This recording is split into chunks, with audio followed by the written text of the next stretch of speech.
Kenapa kita belajar Al-Quran? Supaya kita bisa lebih sering membaca Al-Quran. Orang belajar tajwid supaya lancar membaca Al-Quran. Setelah lancar membaca Al-Quran, mereka akan mencoba untuk menghafalnya. Kenapa mereka menghafalnya? Karena mereka yang namanya akan penasaran dengan maknanya. Kenapa setelah mereka penasaran dengan maknanya, insya Allah setelah tahu maknanya mereka akan lebih mencintai Allah Subhanahu wa Ta'ala. Sesungguhnya belajar Al-Quran bukan untuk membanggakan diri di hadapan orang lain. Oh, saya ahli tajwid, oh saya lebih pintar baca Qurannya, oh saya lebih beriman. Sungguh ukuran iman itu adalah ketakwaan diri seseorang. Dan ketakwaan diri seseorang hanya bisa didapatkan saat dia menggali lebih dalam lagi makna Al-Quran. Dimulai dari belajar cara membaca Al-Quran. Alif, ba, ta, tha, hingga akhirnya. Bismillahirrahmanirrahim. Opini masyarakat untuk menanggapi tentang seorang laki-laki itu katanya ada puber kedua. Tetapi di dalam agama Islam tidak ada namanya puber kedua. Yang ada adalah mengulangi puber ketika tingkatan seorang anak sampai ke kedewasaan. Jadi seandainya orang tua ada yang seperti sifat kekanak-kanakan, itulah yang akan menimbulkan sifat puber buat seseorang itu. Maka dari itu bagaimana solusinya? Tentunya kita harus sering mensyukuri yang Allah berikan kepada kita dan juga beramal soleh dan juga selalu kita koreksi diri kita, sudahkah kita sempurna di dalam agamanya. Bapak Ibu, saudara-saudara para pemirsa, semakin kuat iman, semakin kokoh ketakwaan, semakin pula banyak ujian. Karena ujian dari Allah ingin mendekatkan hambanya kepada Allah Subhanahu wa Ta'ala. Ada satu rumusan, makin tinggi sebuah pohon, maka makin kencang terpaan angin yang datang. Begitulah dalam kondisi kehidupan. Semakin tinggi status sosial, semakin hebat karir, semakin mapan keuangan, tentu juga akan makin banyak masalah dan ujian yang datang menghadang.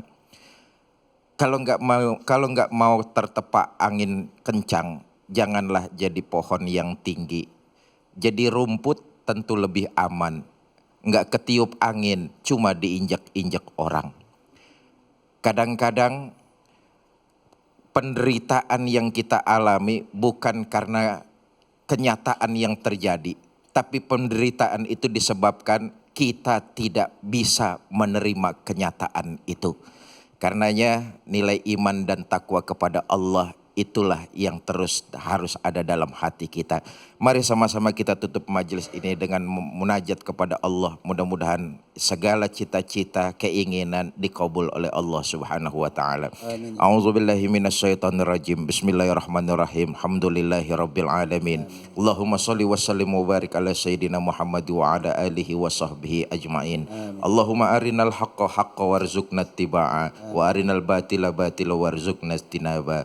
Rabbighfir lana wa liwalidina warhamhuma kama rabbayana shaghira wa li jami'il muslimina wal muslimat wal mu'minina wal mu'minat al ahya'i minhum wal amwat innaka qaribum mujibud da'wat wa ya qadiyal hajat. Rabbana hab lana min azwajina wa zurriyyatina qurrata a'yun waj'alna lil muttaqina imama. Rabbana atina fid dunya hasanah wa fil akhirati hasanah wa qina azabannar. Wa sallallahu ala sayyidina Muhammad wa ala alihi wa sahbihi wasallam wa akhiru da'wana anil hamdulillahi rabbil alamin.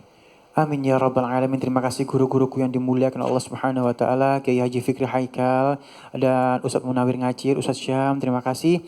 Qori'ah kita Anissa Nur Lestari, terima kasih. Dan terima kasih juga untuk seluruh pemirsa yang ada di studio ya. Mudah-mudahan hari ini banyak ilmu yang barokah yang kita dapatkan, juga untuk pemirsa yang ada di rumah. Saatnya kami untuk undur diri, maaf lahir batin. Assalamualaikum warahmatullahi wabarakatuh. Subhanallah walhamdulillah wa la ilaha illallah. Subhanallah